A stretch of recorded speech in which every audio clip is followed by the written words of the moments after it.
Fossil Cap is boring, so here is some Ultra League action, which is one of the most balanced metas that we have ever had in Go Battle League. So we're gonna lead today with a non-shadow Poliwrath up in front, while at the back we have some great generalists for the entire meta of Ultra League, and those are Tentacruel and Grident. Those two are super safe to run, and of course with Poliwrath up in front this team gets even safer, so I guess that you can always count on your team to emerge victorious even against the worst threats. And trust me when I say this, today's content is all about bad opponents that you're gonna have bad scenarios, bad incidents, and you need to overcome all of those Pokemon with this team. So we're gonna have now a mediocre switch against this Gazlord after that Skeletor's, since we also managed to catch one move on our Grident. Most of the times you want to use your Grident as a punching bag, and just imagine how spammy this Pokemon can be. So easy to get to those body slams, but at the same time we kinda lag here and we cannot deliver the lethal blow. Not only that, but also this Gazlord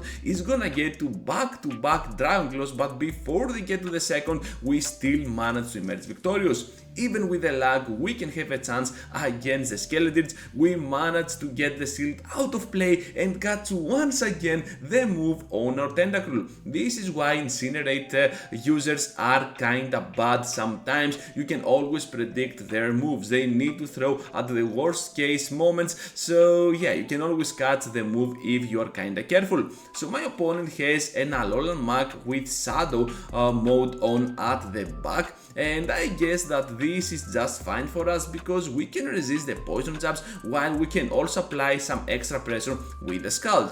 At this point, I'm just gonna let my Tentacruel go down, but they end up going for the Acid Spray for no reason, and since my Poliwrath is alive and well, we can easily farm down and make them top left this battle. Into a Cresselia lead now for the next one, one of the worst possible leads that you can get actually, and now we're switching out on our Grident. At this point, I want to ask you trainers, which is the most balanced cap or league that you have played ever in Go Battle League? For me, definitely is Ultra League, but it needs a lot of resources to build up your super good Pokemon. Like this Grident, for example, needs a lot of Excel candies. So write down in the comment section, I really want to see your response here, because seems like Niantic is really recycling some caps all the time, but Ultra League really seems to be kinda unique each time that re-emerges into Go Battle League. So with that said, now let's return to the commentary, as Feraligatr is gonna go for more Hydros, but till then we can easily snipe them down with our Mud Shots and the Body Slams. Down goes Feraligatr. Now perhaps we can have a chance if they do not have Future Sight, and guess what, Tentacruel will actually be the Pokemon to emerge into the battle. Look at that, shiny Tentacruel is looking pretty solid with those colors, and now by blocking the move we manage to have the upper hand just in case this is the Future Sight. However, they end up going for the Grass Knot, which means that Future Sight might not be in place. Perhaps they have Grass Knot and Moonblast, so we can only expect another Grass Knot right after. At the very end, Skeletor's emerges, down they go, they top left this battle, absolutely awesome. Tentacruel is an absolute beast for Ultra League. Into the next game now with Feraligatr up in front. Let's keep going at it with our Water Fighter up in front. So we're just gonna keep going at it now with the Scald. Of course you can use something like a Dynamic Punch if you feel like you have to, but I guess that Scald is still gonna perform pretty well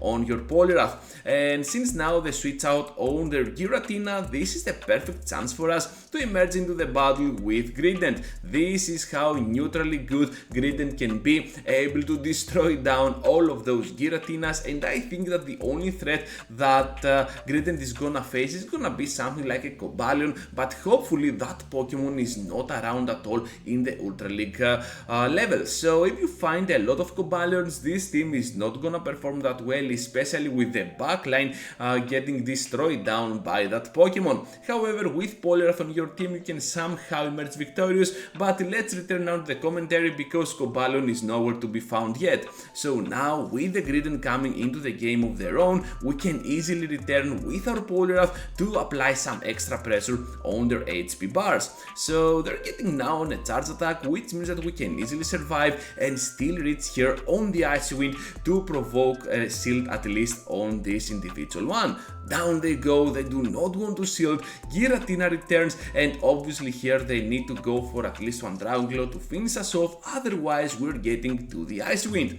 Down goes Poliwrath, it doesn't matter because now we can survive pretty much whatever they throw, and our Tentacruel might be on the optimal position to sweep them down. It all depends on their final Pokemon. So with Giratina getting now on the Dragon Claw, they return into the battle with Feraligatr, and I totally forgot about that. Most of the times I do this, I forget the lead Pokemon that my opponents are having. I don't know what I'm doing, not only the commentary but also when I'm playing at the same time. So Scald here is able to apply even more pressure on their end. Down goes their final shield, and they're kind of obliged at the same time to go for a charge attack. I know here that Griden might be kinda low on HP, but still has quite what it takes to finish them off. Gonna get my hands on the Body Slam as soon as I get there. Feraligatr, get out of the way, you're disqualified, and right here now Giratina will pretty much follow the same fate, because even though the time is up, we can still survive the move and finish them off with that final Machop without spending the shield. That was the ultimate flex. Into the next game now with a Clefable up in front, followed up by Greninja on the switch. Terrible lead scenario, kinda playable in the middle, and they know they need to stick around till the end with that Greninja, otherwise we're gonna flip around that very bad lead. That's why they start blocking, and perhaps they were thinking we are having something like a trail blaze, so they didn't want to risk it at all. Anyways, here now they're gonna get on another Hydro to drop us very low, but the Body Slam will most likely drop them even lower than us. Look at that, absolutely awesome, and still gone outspeed to the charge attack, but at least that is what I was hoping for, because my opponent actually makes the outspeed, and down we go. Now they still maintain that very good lead towards their advantage, and I guess that we need to block no matter what. Clefable is terrible for our fighter, but hopefully we can do some extra damage with the Scald. And if you're thinking, Ganeto, why aren't you switching out on your Tentacruel? Well, that's mainly because I'm trying to catch at some point if I want to have any chance at all on this battle, and after the first Scald we have already brought them at a very low point that perhaps the next Scald from our Poliwrath might actually seal the deal, depending on their final Pokemon. And guess what? Skeledridge once again emerges into the battle, which means that we can easily finish them off with our Scalds. However, first we're just gonna block whatever they throw here, because Disarming Voice will be enough to finish us off, and I find the perfect opportunity for me to destroy them down and farm down completely with my Poison Jabs. In doing so, we can go with back-to-back moves, and since they do not want to block, well, Poliwrath just emerges to have some fun against a Fairy type Pokemon just for the memes. Into the next game now with the Annihilate up in front, one of the worst leads that you can actually get in Ultra League, and I think that we cannot switch out, because even Griden is gonna struggle a lot against that Pokemon, and because of its Ghost typing, well, the Poison Jabs are gonna be resisted. So you can already tell that Annihilate is the biggest core breaker for this team, and that's mainly because of its typing on the defensive side. Now with the Shadow Ball we're gonna take a lot of damage, but I know that this cannot be another Shadow Ball, so that we can easily survive it. However, we're getting extremely low here, we still have two shields into play, but they haven't given me any indication of the final two Pokemon. So Alolan Mach comes into the battle, and now I have to get my hands on the Scald. Down goes a nice chunk. Griden now comes into the game, but unfortunately for us they have another fighter, and this is a stupid team that absolutely works against mine, who has a fighter up in front, a fighter at the back, and they are so weak to those fairies. I don't know. Anyways, now with the Body Slam over Toxicroak, I guess we can do some extra work on the opponent on the next battle, and of course Griden, this is how it is gonna be super useful against the entire meta. Griden is an ultimate beast when it comes down to spammingness, and we can expect only the Mud Bomb here, because nowadays all of those Toxicroaks run Shadow Ball and Mud Bomb, no Sludge Bomb to be found. So down goes a shield in the process while we can bring them super low. This is how good Grident can actually be. A pretty greedy Pokemon, able to farm down here with our Poliwrath and still get the chance to get that final shield out of play. I realized this, and of course in the process we also managed to tank one Dragonclaw from this Dragonite. This is absolutely awesome. We get the shield out of play, and now it all depends on their final Pokemon. They come into the battle with Feraligatr, and now Scald with the combination of our poison jabs are gonna be the key here to finish off this Pokemon. However, I decide to block, and I know that I need to still keep one shield for the very end game against the Dragonclaw potential from Dragonite. So with that in mind, we managed to get the Scald and still tank the next move. After that attack drop, we can survive even better the move. So now by blocking the Dragonclaw, we managed to get to another Scald, this time to deliver the finishing blow with our Shiny Tentacruel, which is a pretty huge deal for our team. More Ultra League action, more Ultra League bad leads, and this is gonna be an Ampharos up in front. Ampharos not only is gonna destroy down my Poliwrath, but also has a positive match with Thunder Punch against Tentacruel. And look at that, they have Thunder Punch. Sometimes those Ampharoses do not even have the move, so count on it, because you can actually turn this around if you are kinda lucky. Perhaps they have Trail Blaze and Brutal Swing, or Focus Blast and Brutal Swing, but yeah, Thunder Punch is also gonna be around, so just keep an eye out on that. Anyways, able to even the field here with our counters, and before they get here to the move, we managed to knock out each other at the same time. Mandibuzz now comes into the game, and this is absolutely fine for our Tentacruel. The reason I didn't get my hands on that Grident for the immediate switch after my Poliwrath knocking out at the same time with Ampharos